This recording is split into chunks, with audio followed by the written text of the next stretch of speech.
মানে ছোটো মুয়াসাসা মানে 4 আমেলের যে আকামার বৎসরিক বা বছরে কীরকম আপনার খরচটা আসে আমি আপনাদেরকে একটা ধারণা দিচ্ছি, তাহলে আশা করি আপনারা বুঝতে পারবেন। যারা সৌদি আরবে নতুন আসছেন অনেকে জানেন না। আপনার ছোটো মুয়াসাসা হচ্ছে 4 আমেলের সৌদি গভর্নমেন্টের নিয়ম অনুযায়ী, যেটা হচ্ছে যে একজন সৌদি নাগরিক সে সর্বোচ্চ 2 জন আমেল রাখতে পারবে এবং সেই 2 জন আমেলের মক্তব আমেল 100 রিয়াল করে নামবে, ঠিক আছে। এই হচ্ছে আপনার ছোটো মুয়াসাসা 2 জন, মানে একটা সৌদির অধীনে 2 জন লোক সে রাখতে পারবে।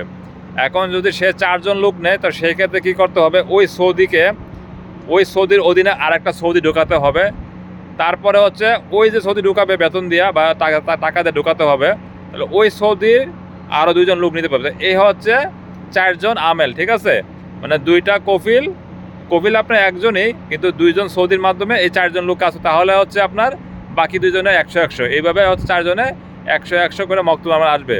আর যদি একজন কফিল যদি 4 জন আমেল নেয় সৌদি না নিয়ে, তাহলে হচ্ছে আপনার 2 জনের 100-100 আসবে আর বাকি 2 জনের ফুল আসবে। ফুল বলতে কত, 9,600 করে রিয়াল আসবে, ঠিক আছে।